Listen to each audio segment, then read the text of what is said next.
Welcome to the Real Turf Techs podcast for the technician that wants to get real. Follow along as we talk to industry professionals and address hot topics that we all face. Along the way, we'll learn tips and tricks. I'm your host, Trent Manning. Let's have some fun.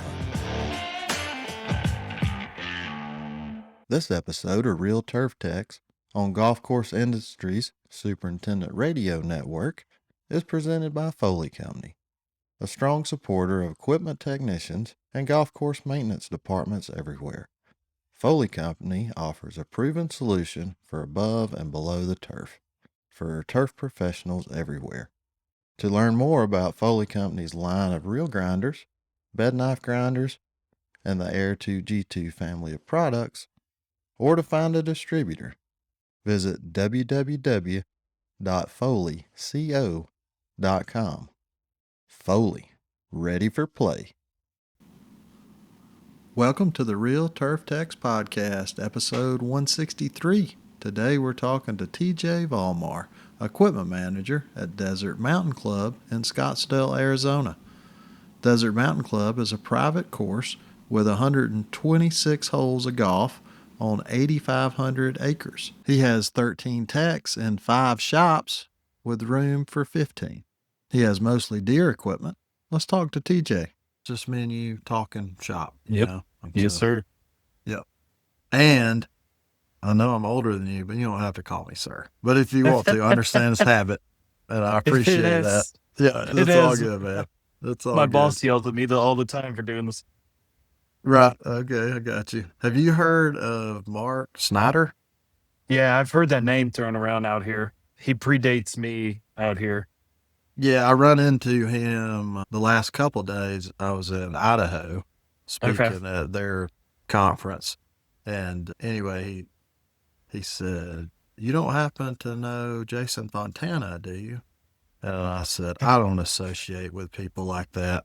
And he, his eyes got real big. He's, "What? He's great." And I'm totally kidding. He's awesome. He texted me last week about bed knife selection. Jason did. Yeah. He's a cool guy, man. I was just going to say, did you ever hear about how him and I have crossed paths? No. So we both were going for the Medina job that he ultimately ended up with, right? Okay. We were both the final 2 in-person interviews that Tyler brought in. And at the airport, I'm waiting in line to get on the train to go to the car rental. I see this guy wearing a death metal band hat, and I'm a big death metal guy. And I look at him and I'm like, "Hey man, like the hat," said something about it. And we just started talking about death metal for 5-10 minutes. And I was talking about how I was literally at a show the night before in Tampa. And he's like, "Oh, cool. So you live in Tampa?" I was like, "Yeah, South Florida, about 2 hours south." He goes, "Oh, why are you here?" I said, "Oh, I'm here for a job interview." He goes, "Oh, that's cool." I said, "What about you?" "Oh, I'm from Arizona." "Yeah? What are you doing here?" "Oh, I'm here for a job interview." That was it. We never talked again. No way. We literally never talked again.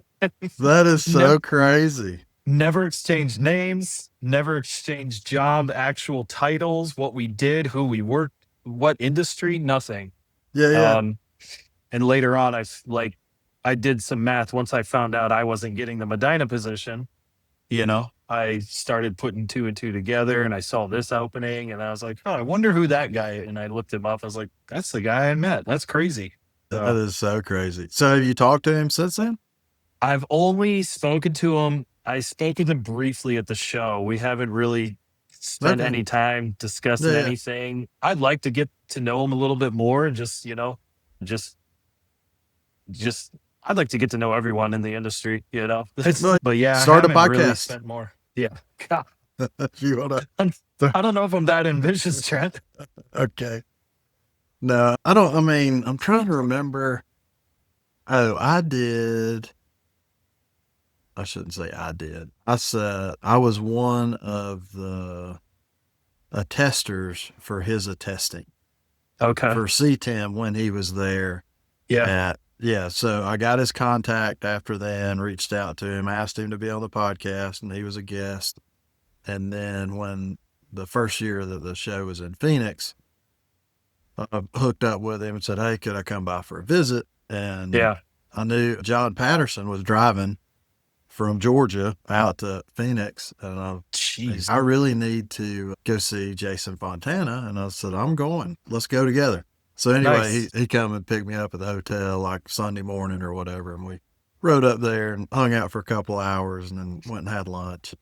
And then last January, not this past January, but the January before, I was speaking at a shop in Chicago, and Jason attended I was doing like, real maintenance or whatever it was. Yeah. So I got to see him there, and then the next day we got up and went by Madonna and Oh, nice. checked that place out, man. That's something else. Next level. It definitely was. Yeah. No, it was cool. I was pretty bummed out for a long time, but like seeing pictures of their winners, I'm all right. Yeah. Well, I mean, what Jason told me, one of the biggest reasons he wanted to get out of the desert was just the heat. I can't It's do it anymore. it's tough, man. It's definitely Yeah. tough, but I don't know. Being from Florida, I'm prepared. Yeah. Well, and he said, I guess he grew up in Flagstaff. It Yeah. gets pretty cool up that way. It's really it's Flagstaff's the 8th snowiest city in the country, That's crazy. isn't it? Yeah. The last time when we were in Phoenix, me and Kelly, we went to Sedona, up Nice. through Flagstaff, and went all the way to the Grand Canyon and hung out Heck there. It was yeah. cold and snowing at the Grand That- Canyon. I was like, I That's didn't know the awesome. Grand Canyon got snow Isn't that it time of year. nuts? But yeah, that was pretty cool stuff. Yeah, man. Yeah, sorry, but just rambling here. Yeah, all good. Well, Sounds ready to do good. it? All right. Yes, sir. Welcome, TJ, to the Real Turf Techs podcast. Thanks for being here. Absolutely. Thank you, Trent. Looking forward to this. We met, I think, 2 years ago, and I didn't get your info. Yeah. And now I got your card. So Yep. here you are. That's the way it works for anybody listening. If you want to be on the podcast, just give me your phone number and I'll reach out and bug you Yeah. to be on the Abs- podcast until you do it. That was it. Yes, sir. That's what happened. I didn't bug you too much now. Don't No, scare the listeners no. off, okay? I No, didn't bug no. you too much. No, it was good. It was perfect and the timing was good. But yeah, we bumped into each other and then, like you said, a year ago, and then we just kept bumping into each other recently. So Well, it yeah, just worked out good. True. Tell us how you got into the turf industry. So a lot of guys all have very similar stories that have been on here, right? We all grew up with some form of passion with wrenching or automobiles, something. I grew up with a strong passion for cars, trucks, and wanted to turn that into something. And, when I got out of high school, I didn't really have much career path. I knew from an early age, like I bought my first truck for $400 at 15 years old, parked it in my driveway and rebuilt the engine with my stepdad, Oh, that's awesome. Yeah. I mean, we did valve jobs on the heads on our back porch, rebuilt the carburetor sitting next to a pool. Oh, that's good stuff, man. Yeah. So from an early age, I was just enthralled with just working on it, fixing it myself, fixing all my buddies' cars. And then when I got out of high school, I was like, man, how do I make this a career? Growing up in Southwest Florida, water everywhere. I tried putting 2 and 2 together, saying, let's go be a boat mechanic. So I go to tech school for boats, and about halfway through, I'm like, nope, this is not what I want to do. Do not want to work on things that sit in salt water 90% of their life. Right. Yeah. So I got a job working for my next door neighbor. He owned a shop down on the little island I grew up on, Marco Island. And I worked there for years, just working through, working up the ladder there.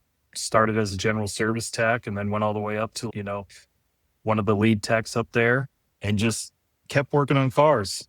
Eventually met my girlfriend, who is now my wife. Worked on her car, worked on her brother's car, worked on her family, all her family's cars. And eventually years go by. Her father-in-law comes to me and says, hey, I want to take you guys to lunch. Okay, where's this going? It was a job offer. Like, oh, really? Okay. I had no idea. We're married at that point. We'd been dating for a long time. We finally got married. And he's, listen, I've got an older mechanic. He's fit to retire at some point. He was already like 71 at the time.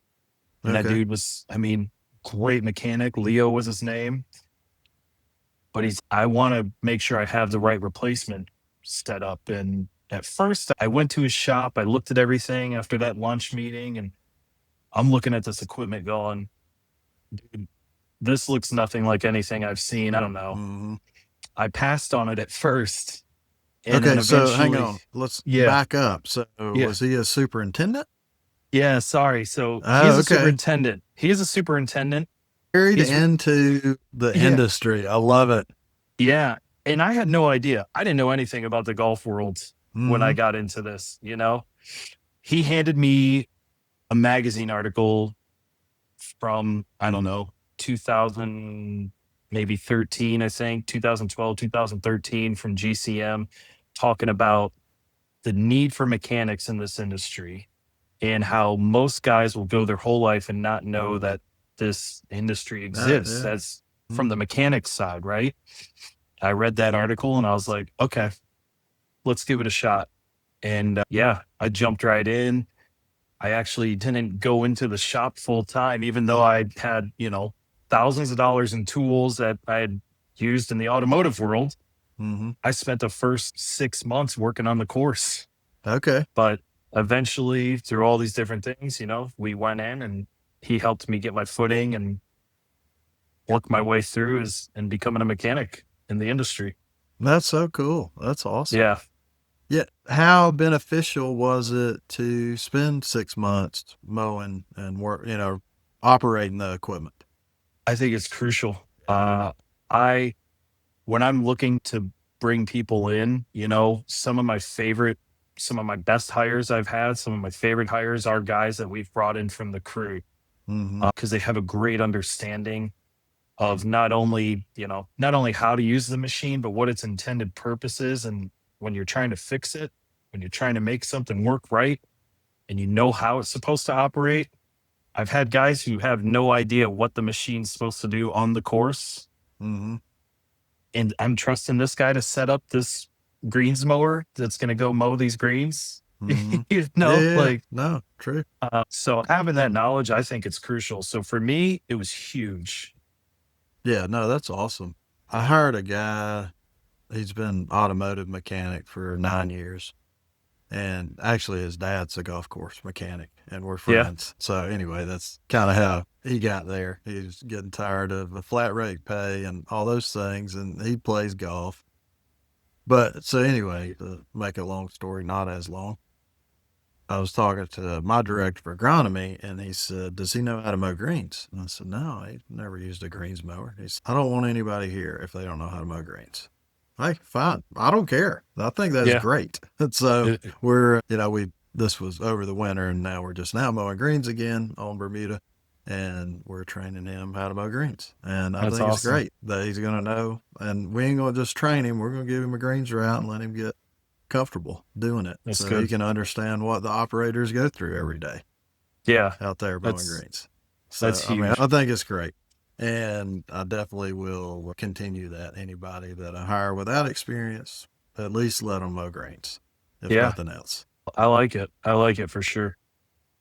And then, the other thing, if they're working on the weekends and somebody doesn't show up or whatever, they can grab a mower and go mow. It's all about team effort. The only thing I have against that is I've had guys in the past, supers I've worked with, where they're like, oh, on the weekend, there's one mechanic. Hey, that guy knows how to mow greens and my greens mower didn't show up. And they grab him, but now our mechanic's tied up. And we had an instance where I got a call from a very upset super because a roller broke down on a green. I said, well, where's the mechanic? Well, he's mowing greens. Sorry, buddy. Well, you wrote that one, bud. Mm-hmm. Right. Yeah. But no, I do think it's very valuable to have guys who have the knowledge of how the course operation goes, how the equipment works. Yeah, it's huge. Mm-hmm. Yeah, I agree. Same thing. I don't play golf, but I think it is important to at least understand the game. Yeah. And, what we're trying to accomplish out there. I think all that's important. For sure. What's your least favorite part of the job? Least favorite part of the job? That's an evolving thing for me. Or have you found it yet? I can name a bunch of things that I haven't liked. I would say right now, currently, fuel invoicing at this large of a place with as many departments as we have is a very daunting task. It's time consuming.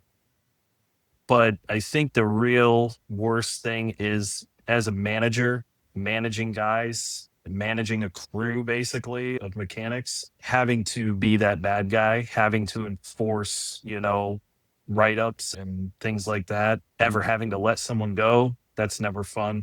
I Right, think right, I right. think for me that's the worst part. I'm a pretty happy, positive guy, and I try to like bring that into all the guys around me, but having to just fill the space with negativity on stuff like that when you're having to just drop that hammer, it just, for me, it just puts me in a bad mood and it just affects me the rest of the day. Yeah. No, I totally, I understand that. That's definitely the part that sucks. And I had this conversation the other day with my director of agronomy. A lot of us end up in positions like this where we're managing other people and not just, mechanics, but also superintendents too, right? Hmm. And we have no training in managing other people or, any of that stuff. Right. So, and I mean, it is good. GCSA does offer some of that type stuff at Yep. the conference, but I highly recommend to anybody listening, I mean, pick up some books, Yes. and something that I've discovered recently is I don't like to read books. Yeah. I've done that for a long time, but I really enjoy listening to books. Yeah. So I listen to books all the time. And I've been doing that for probably the last 10 years. And I really enjoy listening to books. And it does make you see things differently. Yep. So, When I made the drive out here, initially I drove out on my own from Florida, and that's what I did pretty much the whole time, was listen to books. oh, yeah, you can have a lot of books between South Florida and Phoenix for sure. Yep. That's awesome. I do want, so we did have this conversation briefly, and I would like to hear it again about you looked at a job in Atlanta and your wife said no because it's Yeah. too hot and you end up in Phoenix. I'm still trying to wrap my head around that. Yeah, she might hit me when I get home after telling all this, but yeah, Okay. All right. Well, we can we cut this out too. I mean, if this is no, it's all crossing the good. line. No, I love it. I love it. I'll call her out. Yeah, that's good. Yeah, growing up South Florida, like that's hot, right? Florida's hot. Everyone Mhm. knows it's hot down there, humid, all that. We had taken some trips to Atlanta. I've got one of my best friends growing up. He lives up there, so we had taken some summer trips and spent a few days with him a couple times. And there was a couple clubs that had some openings up there at different times. And I'm like, man, go to my wife, and we were entertaining this idea of leaving. And I said, I think I would have a really good shot if I apply to these. What do you think? I just don't know. Every time we go to Atlanta, it's just so hot there. I'm like, Yeah. okay. And literally, as we're on our way moving to Phoenix with her and my kids, taking the road trip out from Florida, we stop again to see my friend in Atlanta. And as we left, she's like, I think I could have lived there. Yep. Too late. Too late. Nope. Now It's you're too signed up for late. the real heat. Now we got Yes. real hot conditions. Yeah, that's next level there. And I It's remember talking to Jason, record days over 115 or something yeah, like that. And yeah. so I can't imagine. It's rough. My AC went out in my truck in mid-August, and it's the only job I won't do. It's the heater core, and if you've ever done one on a car, you know how Okay. Yeah. terrible they are. I've done them. I don't ever want to do one again. It's 9 hours of pulling your dashboard. So I toughed it out for 2 weeks, and it was two of the worst weeks I can remember. It was rough. That's funny. That's crazy. Yeah. What's one of your favorite tools? My favorite go-to is like a 1/4-inch ratchet with a quick little magnet, a set of sockets. I don't know. I've always liked 1/4-inch ratchet. I don't know why. It's easy to use, quick to grab, lightweight. You can carry a whole set of sockets with you in one hand with the ratchet. That's a solid one. My Milwaukee battery tools. Yes. Um, Yep. I love them. And my very first tool I bought off the tool truck when I got out of tech school and got my first full-time mechanic job. Still have it. It's my first power probe. Love the power probe. Oh, okay. I know some Yeah, yeah. guys hate them. I love it. That's awesome. Yeah. Yeah, I'm not going to say that I hate the Power Probe because I've never used one. I've heard all Yeah. these great things about it, but I don't know. I've never bought one. Yeah, I will one day, but my Fluke multimeter that I bought in the late 90s is still right by my side, Yeah. and we've been pretty successful over the years. Yeah. Multimeter's great. I've still got my first one when I went to tech school. We had to buy them, and I still got that one, regardless of the superintendents that tried to ruin it over the Oh, yeah, years, yeah, right. testing their irrigation boxes. But yeah, that Power Pro is it's good for quick, it's a test light that can do a lot more. You Mhm. can supply power, supply ground. You can do some really quick, if you're good with it and you know enough about electronics, you can do some pretty quick diag on electrical problems. Yeah, yeah. No, that's good stuff. And I'm really glad you brought up a 1/4 inch ratchet Yeah. because that is my go-to. I will Yeah. Yeah. get, yeah, my set of 1/4 inch sockets and ratchet before I pick up anything else. Yeah. And I learned that from David Blowers. He's been on the podcast too. I don't remember what episode it was. But most of the stuff that we run into in our world can be handled with a 1/4 inch. Yep. And, it's lighter weight and just all the things. You can get it in tighter spots, Yep. you know. So for at least 80% of the stuff we run into, it's great. Absolutely. I've got the little magnetic one that you can put all your deeps and all your shallows on one Hmm. block, carry it with you. I got an extra slot where I can put an extension. I mean, one Yep. hand, I'm just carrying that thing with me. I wish I had a picture of mine because I bet it looks just like yours. I got the It exact does. same setup, and it's maybe I don't know, is the ratchet 6 inches long, 5 inches long? It'll set in between the deep and the short. And you just pick the whole thing up, carry it away. Yeah. It's I perfect. got a universal in there Nice. and whatever, a 2 inch extension or something. Yeah, that's all you need, Yeah, right? I mean, yeah, you can get, well, that's another thing, not to get too deep in the rabbit hole, but I bought a set of Snap on 1/4 inch drive. It was a ratchet, sockets deep and short and metric, and the screwdriver, the Yeah. ratcheting screwdriver. Hmm. And I fix more stuff with that set. I keep it in my car at all Yeah. times. And I can't tell you how many times like go in a hotel room or wherever, no, I mean, it's crazy the times Yeah. that you end up needing it that you never would have thought of. Yep. I don't know. Abs- That's definitely a mechanic at heart too. Yeah. What do you do to relax or find your balance? Leave work. Yeah. Get away. Just get away. Being out here it's been really nice because it's like a whole new state to explore. So it's been really Mm, cool. We've got a lot of cool options. We were talking, like Flagstaff, Sedona, the Grand Canyon are all not too far. So hmm. we could do really nice little weekend trips with the family. So That's awesome. even if it's just a day, we can drive an hour and a half and we're in Sedona. My wife, my kids, we love being outdoors. We like hiking, just going outdoors and being with them Yeah, is that's awesome. that's what I need. Yeah, I don't Sedona's beautiful too. It's I really, unreal. really enjoyed it. I did cut no major trails, but we done some hiking when we come Yeah. through, and I mean it's cool. There's a ton of trails there. Oh, it's endless. Like it's endless trails up there. Yeah. Yeah, very cool. That's good stuff. What's been one of your biggest challenges to date?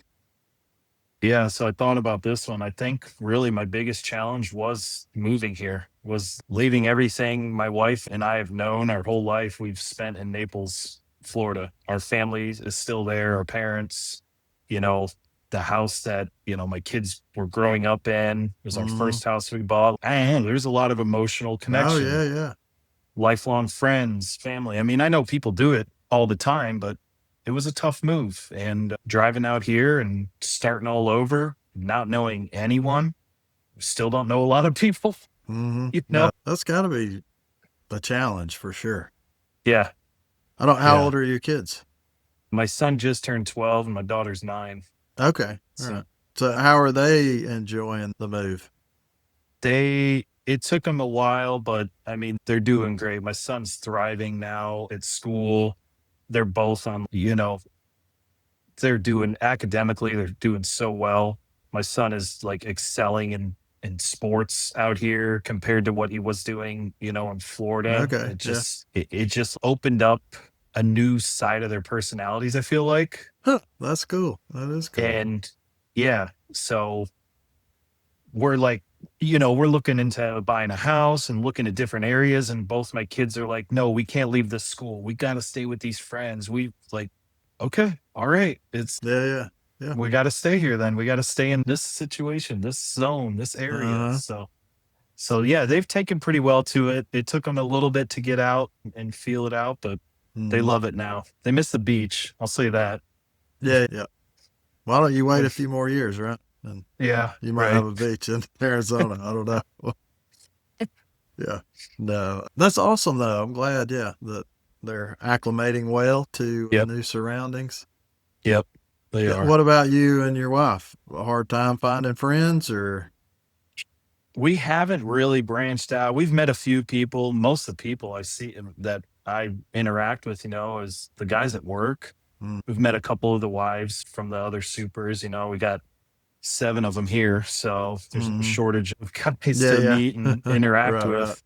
But yeah, we haven't really branched out as much as we probably should have at this point. But we've been doing a lot of family time stuff, which is I don't know. I've really loved it. That's just awesome, all these really though. cool trips that we've done that I just feel like some people never get the chance to do some of the stuff that we've been going and seeing. So it's pretty fun. No, that's cool. That's very cool. What's the strangest thing you've seen at work? Yeah, this was another fun one to think about because I've seen, working on a course in Southwest Florida, all the animals you get, all the calls the pro shop will call you with. Oh, we've got a dead deer on the cart path on number 9. Okay, what do you want me to do? Well, I guess I got to carry it in the woods, or we got a gator floating in the lake and we're about to have a wildlife tour. Can you pull it out?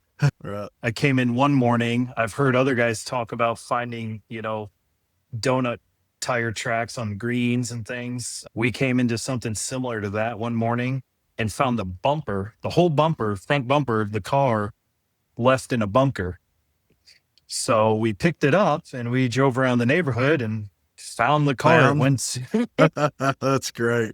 That's awesome. Yeah, I let someone else handle that. But I think the coolest thing I've seen, coolest or weirdest or just strangest thing, I say cool, I feel really lucky. I saw a Gila monster within 3 months of working here. And apparently they're really rare to see. I've been told by many people that some folks will live their whole life in Arizona and never see one. And I got to see one already. So you're going to have to, what I'm missing out here. What a is Gila this? monster. It is one of 2 venomous lizards in North America. Okay. Yeah. It's very cool. Yeah. It's a venomous lizard. It's orange and black. It's very cool looking. They're slow, but they hiss, maybe about a foot long, give or take. But yeah, it's a venomous lizard. So if it bites you and gets in, it can get to your bloodstream. It's got venom in there. That's crazy. I had no idea. And people literally go their whole life and will never see one. And I saw one within months of being here. So it's I thought that was pretty cool. No, that is super cool. Yeah. I think that's, very cool. If you look it up, it's spelt with a G. So it's like Gila monster, but it's pronounced Gila. Okay. Yeah. I'm just gonna have to FYI. Yeah, I would have been, Gila, looking it up for sure. Yeah. Yeah, I don't spell things that way. I don't even spell my name. I got it memorized. Right. That's how bad my spelling is. Yeah. Do you have a mentor in the industry? Within the industry, I would say probably my father-in-law, Dale Walters, the guy who got me into this. Is he still a super? He's not. He retired 2 years ago after, Okay. I think, 45 years. Wow. All right. Awesome. Yeah.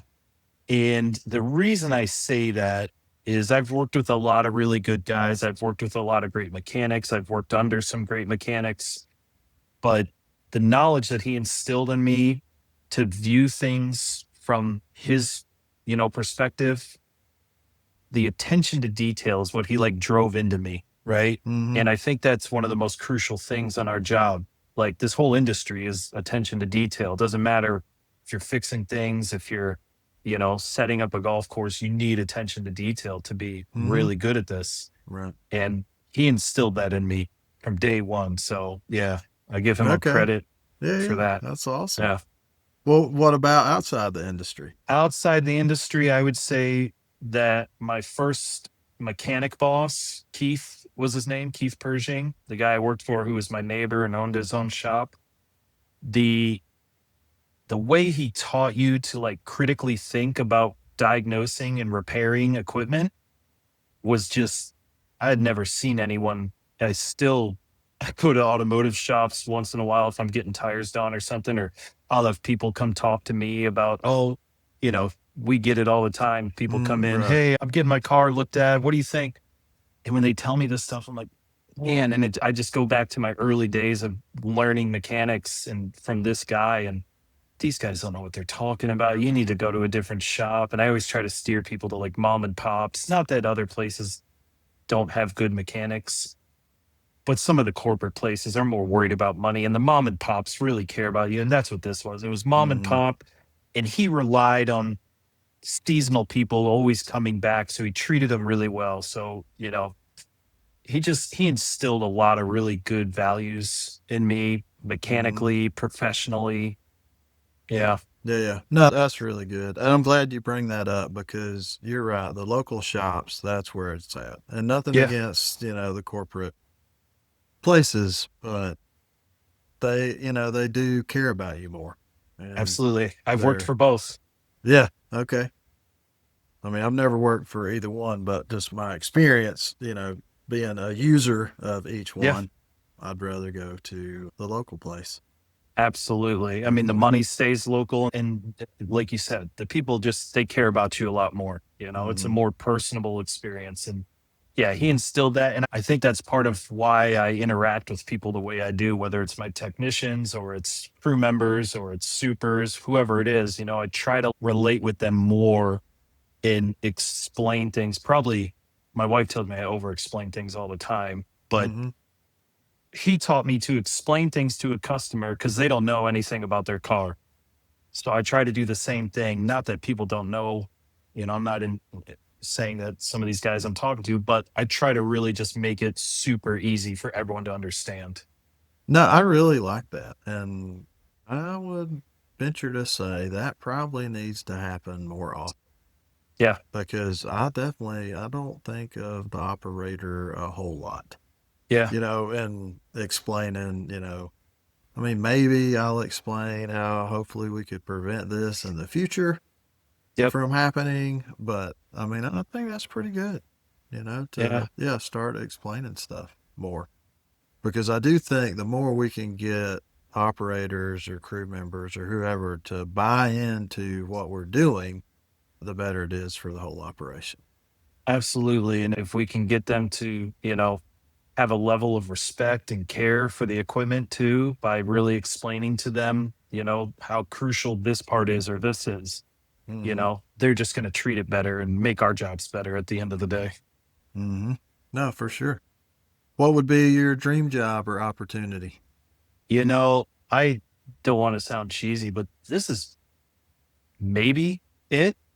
Hey, This is all right. definitely up there. I mean, to be honest, it never crossed my radar to be coming out to the Southwest, but being here a year now, just seeing what this operation is and seeing what opportunities are coming with it I'm pretty in on this being a Mm-hmm. top opportunity for me. The only thing that I hope to be able to do one day is to help. I really love setting up shops. I know most of us do, right? I would love to be able to like help create and build out shops, equipment packages, and like some form of a consultant, you Mm-hmm. know, form. Like that would be the next past this level, I think. Well, and to that, I do think there's an opportunity there. And maybe it's not a full time opportunity, Right. but, like in your situation there, when you have a lot of techs that can handle a lot of the day to day stuff, that could afford you the opportunity to take a couple days and go to course X and Yeah. help them set a shop up. So, Yeah. there's That's, people looking for that, there is. I'm sure there is. And yeah, through the continuing networking that I'm trying to, keep going on, I'm hoping to hopefully one day be able to build off of something like that. Yeah, no, that's great. That's awesome. I don't remember what I was going to say. So, yeah, sorry. It's hell That's getting all old, good. man. A lot of stuff on my mind here. Bob Smith, he's, I don't remember the name of the club he's at now. I saw him in Orlando, but he was at PGA Frisco. So, Okay. Frisco, Texas. Yep. And anyway, when I had him on the podcast and I asked him what his dream job would be, he said owning an NFL team. That was his dream. So, and I think about that a lot because I ask the question, "What's your dream job?" And some people, it's something to do with golf, and then other Yeah. people like, "Bob, I want to own an NFL team." It's funny you It's bring cool. that up. I remember hearing you talk about that same answer before, and it made me think about my answer for outside of the industry. And I do have an outside the industry answer. It would be to work at Disney. And again, whatever you think of it or not, we spent a lot of time going to Disney when we were in Florida. The detail that goes into maintaining those places Mm-hmm. is on a level that just most people can't fathom, right? Mm-hmm. And to be in charge of something there, and be managing some aspect of that detail, that level of detail at those Yeah, places, yeah, that would be unreal for me. that's next level for sure. Yeah, And I think it's easy for people to take their kids there yeah, and enjoy it and spending quality time with their family and all that, and not see all the details that are being checked, yeah. I'll give you a and fun how one real many. Yeah, quick. go ahead. Uh, Trash cans.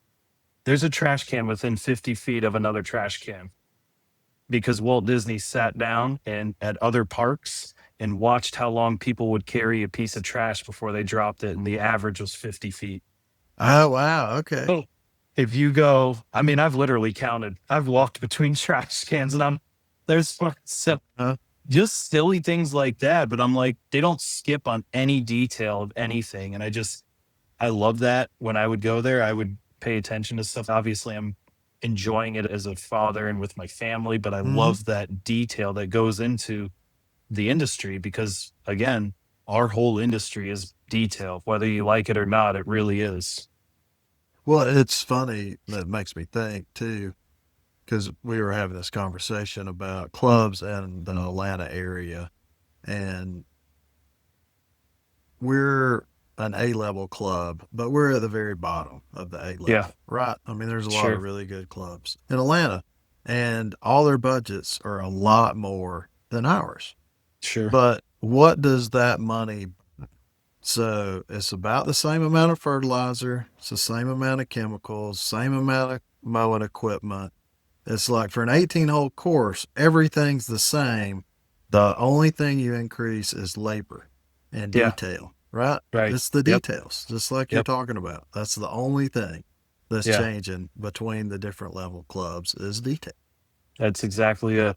Yeah. And I don't know why I'd never really, I guess, thought about it that way, but Yeah. it's just details.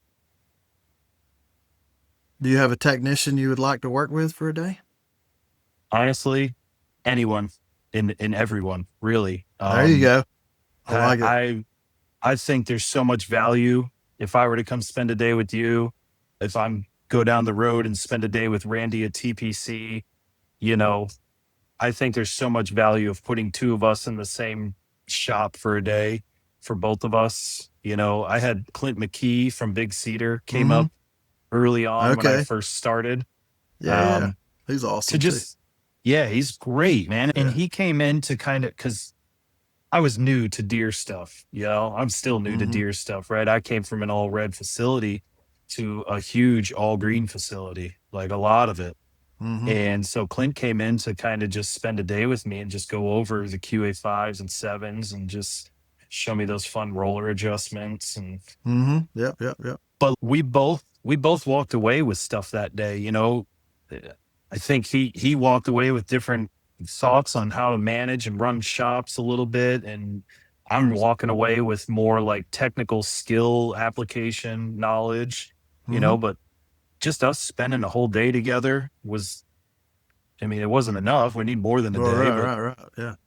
literally, if I could come spend a day with anyone at any point, like, I think it's huge for both of us. Oh yeah. I mean, yes, I agree 100%. Are you gonna go see Clint at Big I Cedar?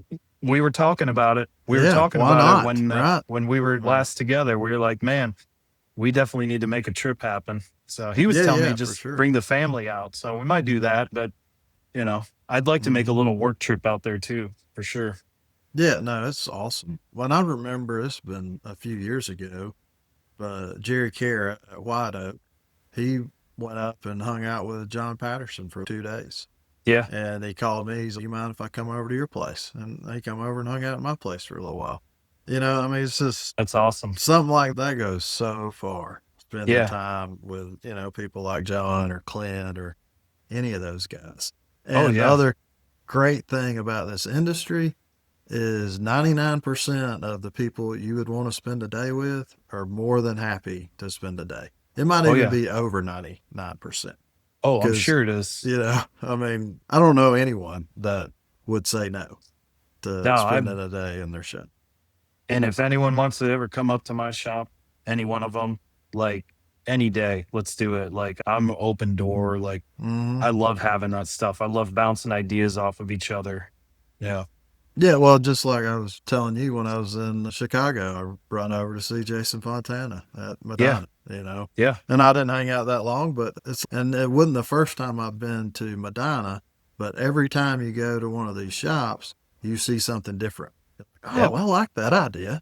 And it Yeah. doesn't matter. It doesn't have to be a Medina or a desert mountain. You can go Yeah. see Billy Bob down the road and pick up something in his shop. I mean, it doesn't, I'm not saying you only go see high end facilities. No, Just absolutely. learn some There's from anybody. anyone. There's some solid old school guys who, just didn't want to go to these high end facilities like we're all, trying to achieve to go to, and Mm-hmm. pull our hair out at. But, maybe those Right. guys got it figured out more. Yeah. Well, we were talking a little before we got on, and I was telling you about the guy I hired that's working at the shop, and his dad's an equipment manager, and his Yeah. dad had been at some really high level clubs. He was at Black Diamond in Florida Mm. when it was during its heyday. He was Yeah. down there with John Cunningham and Carlos Arrea, and then he was back up here, Golf Club of Georgia. He worked at Eastlake for a while, and when he left Eastlake, he went to it's managed. Used to be like invited, so it's an invited Okay. course, Yep. and it's an 18-hole course, and he works Monday through Friday, half a day Friday. And I said, Nice. "Man, you are semi-retired," and I done the grind, man. I put my time in. I'm Yeah. just Good for him. punching the clock, doing my thing, and then going home. Heck yeah. It's So great. yeah, I mean, you have that option as an equipment manager too. Sure. Oh yeah. So why not? But it is fun to give him a hard time about being semi-retired and laid back course. But Yeah, I it's can only nice. wish, yeah. What do you know now you wish you'd known on day one? A lot of stuff. I mean, so I think one of the biggest things for me is the communication side, how to really communicate effectively with, your peers, your supervisors, your directors, your superintendents, getting them the knowledge they need And the other thing is like being confident in your communication too, right? Because there's a long time in my career where I'd get called out and, addressing an aftercut appearance issue or a material handler that's not working. And like, they want an answer right now, right? They want that answer. They want that thing fixed right now. And I'm just like, for a long time, I felt like if I give them the answer that I'm not sure what's wrong with it, or we need to take it back to the shop, there was like a fear almost of that. But then eventually I realized they hired me to be the quote unquote expert in this field at this facility. I need to lean on that. I need to give them the answer that even though they don't want to hear it, they need to hear it. Right. Okay. So Yeah, that's good. Good. communicating your expert advice as the, hired expert in the field of what we're doing. No, I think that's really good. And it is okay to say, I don't know. Yeah. 100%. They don't know. They Yeah. damn sure don't know. And sometimes we don't know either. Yeah, Sometimes we might have a good idea. I think it's this, but I don't know until I get in there. Let's tear it apart and look. Let's look into it. Let me find out. Let me figure it out. Exactly. Yeah. Give me a little bit. I'll let you know.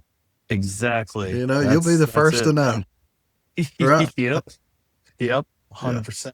No, that is really good. And I'm glad you said that because it is. I mean, it's super important. And it makes me think of going back to you and Clint too, that saying that he learned a lot from you just being at your operation and seeing how all that stuff, and you learned a ton from him.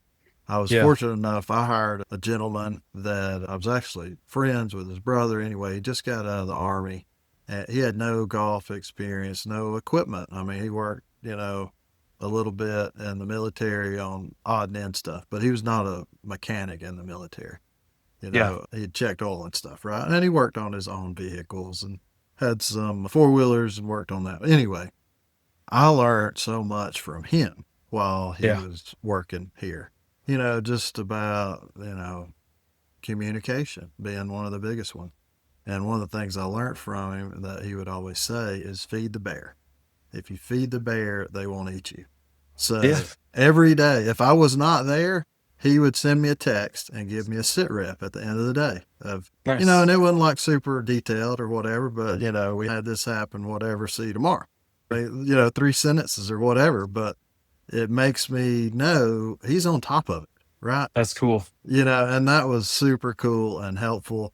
And, since he's left and other assistants working there, I've asked, hey, mind just let me know what happened today? And it's not like checking up on them or I care. I just want to be in the know, right? Just want to have the knowledge. Yeah. Yeah. Want to have the knowledge. So good stuff on communication. No, I love that. That's awesome. Get ready for tips and tricks. Let's do some tips and tricks. Okay. What you got? Tips and tricks. So one of the ones that, man, I wish I would have known this before I spent so much time. The Toro Cool Tops, they have a goofy wiring. They're wired right to the battery. And if that 12-volt connection, they may have redone it since the last time, in the past year since I was here. But I've saved some guys some time. And once I learned this, I looked like a magician going out to the course. The little power wire that supplies power to the cool top, however they ran it after they install it at the dealer, if it separates from corrosion, you won't even see it in the nylon, but it'll separate and lose its power, and it'll affect the ECU, and you'll get a code, and it will not crank. Really? Huh. Yeah. That's crazy. So I replaced 2 starters because I thought one was bad. I put batteries. I mean, I did everything to this one. It was a 5010H. And I'm like, what is going on with this thing? And I finally got someone to help me. And we chased it down. We found this just random, because it's not in the main schematic. It's an aftermarket, an afterthought accessory. And we eventually got it figured out. And then, anytime we would have, I turned it into a routine maintenance thing. Make sure you're checking these. And it happened one time. It got missed out on the course in the middle of a pass. They turned around. They went to go down. they turned it off for something and they went to turn it back on. It wouldn't. I go out there with a new butt connector. Good to go. Yeah, that's Yeah. awesome. So pay That's a attention to good those one. if you got them. No, that's a really Yeah. good one. And I do wonder, is it something that Toro distributor was doing? The way It they could were be. installing it. And the reason Yeah. I asked that, and I'll tell this story quick, I think I've told it before, but I was at Augusta National and I was helping some Toro engineers, Jeff Drake.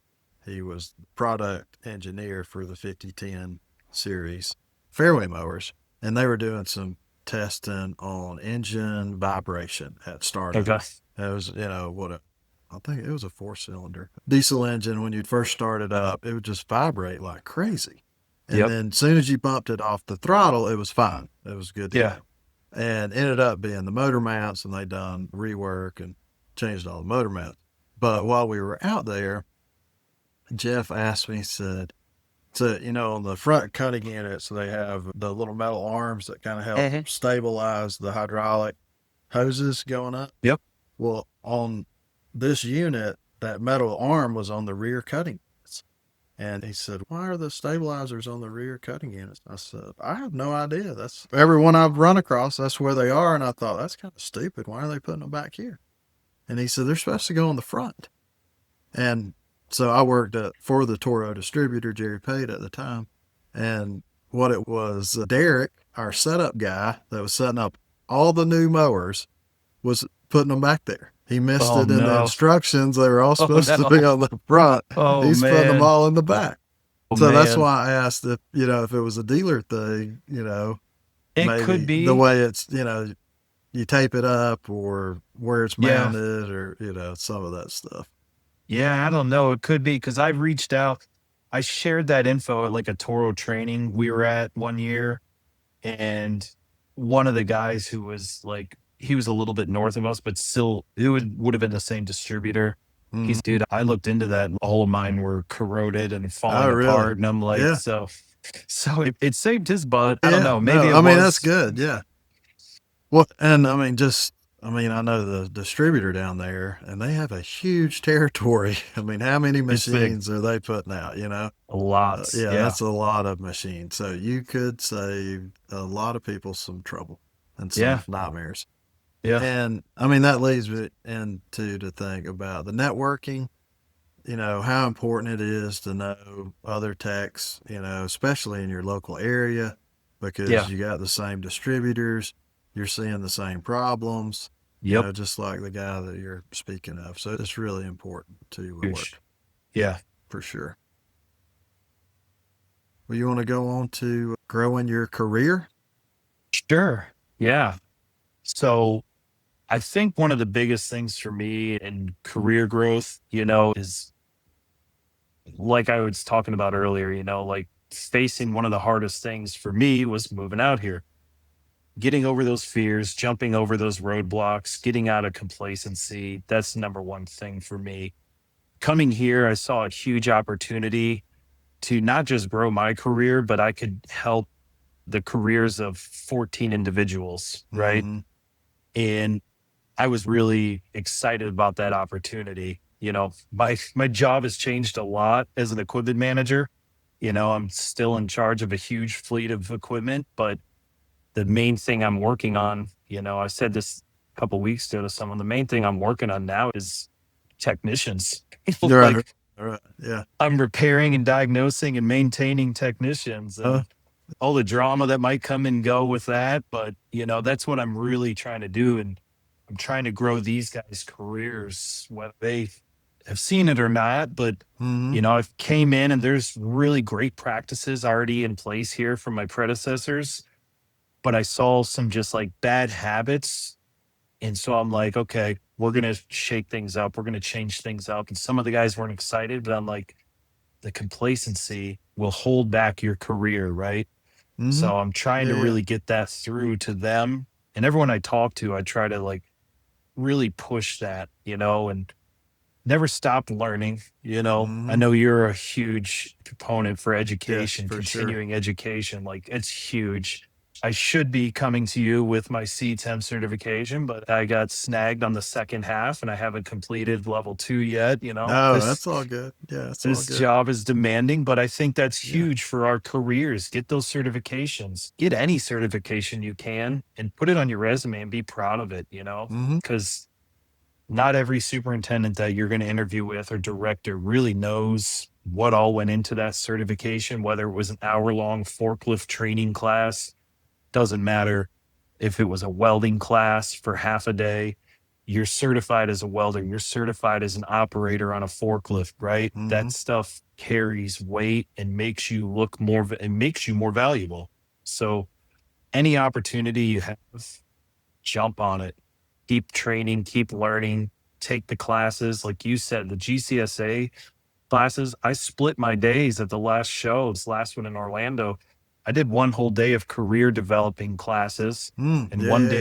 one day of tech classes, and for guys in our position, I don't think enough of us look at, the professional side of what we can do. A lot of us do, but I Mm-hmm. think there's still a huge gap of Yes. how we can be viewed as real professionals in the industry, Mm-hmm. right? And Yep. there's still some work to be done there, but I encourage everyone to really go out there, keep learning, don't just get complacent and setting up reels and fixing hydraulic hoses. Do the extra steps and apply for the job that you don't know if you should go for or not. Just go for it. Practice Yeah. the Yeah. interview Yeah. at least, Right. Right. No, I mean, I think that's excellent advice because, yeah, just, yeah, maybe you get the job, maybe you don't, but it gives you that practice. And how are you going to be good at an interview if you never do one? 100%. Yep. I mean, it's just like, how am I going to be good at rebuilding a carburetor if I've never rebuilt one? If you Right. I mean, never it's the do it, same thing. You got to take it apart. You got to see the way it works. You got to you do all got to the do it. things. Yeah. 100%. Yep. So I love that. That's, yeah, really good stuff. And I mean, good for Yeah. you for, jumping off in the deep end, right? I mean, it's a huge risk. Or, I mean, maybe it isn't a risk, but it's got to be, to think of the word. I mean, it's got to be scary for one. It's, Pick up and it's, move and go to a place that you don't know yeah, anyone. it's very nerve wracking. I'd never been here. I'd never been to Arizona. The furthest west I'd ever been was the Toro facility in Minnesota. Oh, wow. Okay. That's the furthest I'd ever been, Right. Yeah. So, yeah, my first time coming out here was when I interviewed, and my wife had never been here until I drove her here to move, Oh, So, wow. like, Okay. yeah, Yeah. Scary. but don't be afraid of taking those steps. Some guys are just like, I don't know if I should do it. Don't question it. If you think you have a chance to do something, to go to the next bigger, better place, don't feel bad about the place you're leaving behind. Think about it as they helped build you into how good you are right now. And if you're at the level where you can keep going, we always have, I know you would agree, everyone that you've talked to on this podcast would agree that you're never done learning. You're never done getting better, right? Right. So I agree 100%. we should always keep pushing for that. Yep. No, I'm not going to be done learning until my feet turn it. That's it. I mean, I learn something every day and I love every minute of it. I mean, Yeah. that's what keeps me going. And I ain't saying everybody is like that, but that's the only way I know to live. That's, what I've been doing my whole life and I want to keep doing it. I mean, that was Yep. one of so when I first went back to the club I'm at now, and this is my second tour there. So I was there for 8 years or almost 8 years, and I took an 8-year break from that club doing other things, and I come back to the club. And when I interviewed with the same director of agronomy that I'd worked with before, he said, "What are you going to do to keep from getting bored?" Because, he knew. He knew Yeah. the way my brain works and how I got to stay. So, yeah, I started a podcast, and I got a YouTube channel. It's hard to get bored when you got all the irons in the fire. But, you got to keep your brain going for sure. Yeah, absolutely. And the other thing you made me think of, too, when you were talking there about certifications and anything you can get, and I don't even remember who I was talking to, but it wasn't even in the golf industry, but they were talking about going to their local community college and getting a welding certificate. Yeah. Going at night or whatever. So if that's something, if you're weak in welding and you want to learn, go do something like that. I mean, there's a Um, lot of these trade schools, local trade schools, and it's not a ton of money. And you Yeah. get a piece of paper at the end of the course and you learn some really good skills. I And mean, maybe it's more, HVAC, whatever it is. yeah. And more likely than not, like welding, something that can pertain to what we're doing, your club might even pay for it, Oh, yeah, very possible, for sure. Yeah. Yeah, so at this club I'm at now, in the late 90s, the local tech school had started, they tried to start a program like they had at Lake City, Yeah. and they paid for me to go to that. Nice. And they only had, I think, they had 5 classes or something that I Oh, attended. man. But still, it was cool. Learning something new. Yep. It's good. Good stuff. You ready to do some rapid fire questions? Let's do it. All Let's right. do it. What's your favorite movie? Jurassic Park. Okay, that's a cool one, for sure. Yeah. What would be your That's last meal? Pizza. Oh, all right. So what Pizza. kind? New York, deep And dish, what? there's a spot up in Strawberry, about an hour north of here. It's called Old County. Big shout out to them. They got Okay. one called the Poncho. It was roasted pork, green chilies, and like a pesto drizzle. That would be Awesome. it right there. All right. Yeah. That sounds pretty good. That's Yeah. the one, man. Yeah, that sounds really good. What are you most proud of besides your family? Yeah, I think again, where I'm at right now in my career Mhm. and where I started at and where I am. Yeah, no, that's awesome, man. Yeah, you should be proud of yourself for sure. I mean, that's Hate to sound like a little full of myself or what comes no, off that man. way, but Doesn't. coming from, basically a high school dropout to, a facility this size, it's kind of crazy to sit back and look at sometimes. No, that's awesome. And I do think a lot of us struggle with being proud of ourselves. And there's Yeah. nothing wrong with being proud of yourself. So Yeah. thank you for saying that. And Yeah. for And all we the all people should be. listening, you should be proud of yourself too. You know? absolutely should be. I mean, and I've worked for guys who told me I wouldn't amount to being a successful equipment manager. I've worked for those superintendents, maybe other guys I know have as well. And to be where I am, despite those guys and their opinions, I'm pretty proud of it. And Yeah, that's awesome, man. absolutely. Everyone should be proud of their wins. Yeah, good for you. Good for you. That's awesome. Well, I can't think of a much better way to end a podcast. That was great. That was Yeah. good. That was really Very good good. stuff, man. Thank you so much for being on. I've really enjoyed it for sure. You want to give out an email address or anything like that? If anybody Yeah. follow up? So, yeah, I just want to say again, thank you, Trent, for reaching out. It has been a pleasure. Hopefully we'll keep running into each other. Oh, for sure. I ain't going nowhere. Yeah, right on. Email. If you want to email me, it's TV as in Victor, OLLM as in Mary, AR at desertmt.com. That's my work email. I get so many emails, but if anyone's got a question, everyone wants to connect. I'm trying to do a social media thing on Instagram, and I got enough time that I lose at work. So trying to do that too. I got to get a page out of your book, but I Hire got an somebody. Instagram. Yeah. That's what it boils down to. Hire somebody. I got an Instagram I got a personal one, but then I do my golf side one, and I got to get more on there. It's called Turf Tech 239. Okay. Turf Tech Yeah. 239 on Instagram. Yeah. Yep. Yep. That's it. You heard it So here first, people. Go check it out. there's not a lot going on right now, but we'll hopefully be more active on it. Oh, yeah. All good, man. Well, thank you again so much. It's been a pleasure. Thanks, Trent.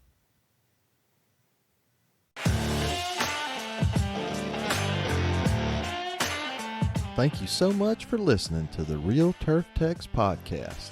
I hope you learned something today. Don't forget to subscribe. If you have any topics you would like to discuss or you'd like to be a guest, find us on Twitter at Real Turf Techs. See you, bye.